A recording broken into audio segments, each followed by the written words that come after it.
In our last installment of fact-checking 10 lies you were told about Islam, we saw the wildly popular YouTube channel All Time Tens do an absolutely spot-on impression of a spineless Western politician or a gullible CNN anchor. They perfectly nailed the whole, "I'm so dumb I can't pour water out of a boot even if there are instructions on the heel" attitude we've come to expect from nearly everyone who tries to tell us about Islam. But All Time Tens keeps the parody going by fabricating Quran verses. Responding to the claim that the Quran commands Muslims to kill non-Muslims, All Time Tens declares, "The Quran specifically says the opposite, stating one who kills a non-Muslim person under protection will not even smell the fragrance of paradise. And whoever hurts a non-Muslim, I shall be adversary to him on the day of resurrection." Now you can read the Quran until your brain melts. You're not going to find these verses. For you doubters out there, I'll once again demonstrate my level of confidence by proclaiming that I will bow down and recite the Shahada if you can find these verses in the Quran. Much like the Shahada and Islam's 5 daily prayers, these quotations don't come from the Quran, they come from the Hadith. And this is hilarious because these quotations don't even sound like they come from the Quran. Anyone who's spent any amount of time reading the Quran can spot the style difference instantly. So, someone who attributes them to the Quran might as well wear a sign around his neck saying, "I'm as sharp as a bowling ball." But attributing these quotations to the Quran is a minor blunder compared to how the meanings are distorted. All Time Tens makes the quotations sound as if they're about being nice towards non-Muslims. Let's take a closer look. The first supposed quotation, again, is, "One who kills a non-Muslim person under protection will not even smell the fragrance of paradise." This is a fairly common hadith that can be found in several collections. I'll read one from Sunan an-Nasai. Sunan an-Nasai 4753. The Prophet said, "Whoever kills a man from among Ahl ad-Dimma, he will not smell the fragrance of paradise, and its fragrance may be detected from a distance of 70 years. Notice the Ahl ad-Dimma part. This is about dhimmis. It says nothing about non-Muslims in general. The other supposed Quran quotation is also about dhimmis. Listen to this distortion. "Whoever hurts a non-Muslim, I shall be adversary to him on the day of resurrection." Sounds like it's about non-Muslims generally, right? This hadith is more obscure than the other, but you can find it quoted in a number of books where it's attributed to Al-Khatib. The hadith actually says, "Whoever hurts a dhimmi, I am his adversary, and I shall be an adversary to him on the day of resurrection." Once again, this is about dhimmis. What's a dhimmi? A dhimmi is a non-Muslim living in an Islamic area who's agreed to pay the Muslim community in exchange for not being killed and for being able to continue practicing Christianity or Judaism. The Jews of Khaybar are a good example here. In Sahih al-Bukhari 23:38 we read, "When Allah's messenger had conquered Khaybar, he wanted to expel the Jews from it as its land became the property of Allah, his messenger, and the Muslims. Allah's messenger intended to expel the Jews, but they requested him to let them stay there on the condition that they would do the labor and get half of the fruits. Allah's messenger told them, 'We will let you stay on this condition as long as we wish.' So the Jews agreed to stay on the land and do all the work, but they would give half of their annual produce to the Muslim community. This contribution was called jizya. We read about jizya in the Quran, Surah 9, verse 29, a verse you should be memorizing.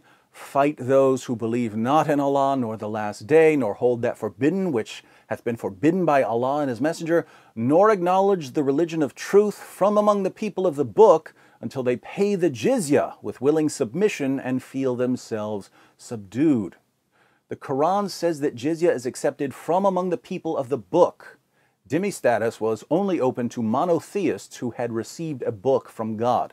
Polytheists had much more limited options. So Jews and Christians had a privileged status that they could continue practicing Judaism and Christianity provided they paid the jizya. Even though paying jizya was better than being killed, it was still a sign of humiliation. In the introductory hadith of Book 56, Chapter 88 of Sahih al-Bukhari, Muhammad says, "My livelihood is under the shade of my spear, and he who disobeys my orders will be humiliated by paying jizya." Ibn Kathir, Islam's most respected Quran commentator, explains jizya as follows in his commentary on Surah 9, verse 29.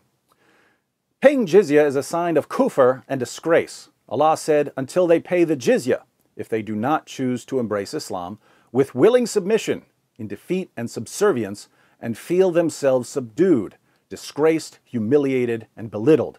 Therefore, Muslims are not allowed to honor the people of Dhimma or elevate them above Muslims, for they are miserable, disgraced, and humiliated. So, why weren't Muslims allowed to kill dhimmis? Umar, one of Muhammad's closest companions and the second of the rightly guided caliphs, explains why in Sahih al-Bukhari 3162. We said to Umar bin al-Khattab, O chief of the believers, advise us. He said, I advise you to fulfill Allah's dhimma, financial obligation, made with the dhimmi, as it is the dhimma of your prophet and the source of the livelihood of your dependents, i.e. the taxes from the dhimmi. It's the source of the livelihood of your dependents. Dhimmis are where you get the money to feed your families. Dhimmis are the people funding the Muslim community. This is why Muhammad said, my livelihood is under the shade of my spear. Now, if dhimmis are the best, most reliable source of income for the Muslim community, should a Muslim be allowed to go kill them, decreasing the income of the Muslim community? Imagine a restaurant owner who pays the mafia protection money. Will the mob boss let one of his underlings go kill the restaurant owner? Of course not. Why? Because the mob boss loves the restaurant owner so much? No, that's where the money comes from. It's the same in Islam. So, the ahadith quoted by all-time tens, which the video makers think come from the Quran, are about not killing Jews and Christians who have agreed to pay the Muslims protection money. But the video makes it sound as if Muslims just aren't allowed to harm any non-Muslims. Unfortunately for all-time tens, both the Quran and the Hadith have plenty to say about fighting non-Muslims who aren't dhimmis. The sad part here is that this section of the video is supposed to be responding to the claim that Muslims are commanded to kill all non-Muslims. And that's actually a false claim. Muslims are not commanded to kill all non-Muslims. We've just seen, for instance, that Christians and Jews were allowed to live even in a Muslim state as long as they paid for that right. But instead of going through the Muslim sources and explaining what Islam teaches about unbelievers, All-Time Tens shares a couple of ahadith they found in a Google search, pretends these quotes are found in the Quran, and distorts the meanings. These guys haven't even been subjugated and they're already acting like dhimmis. I think a couple of villages are missing their idiots. Anyway, that's two. Should I keep going or move on to something much more difficult, like rearranging my sock drawer? I kind of feel like I'm clubbing a baby seal here. Let me know in the comment section.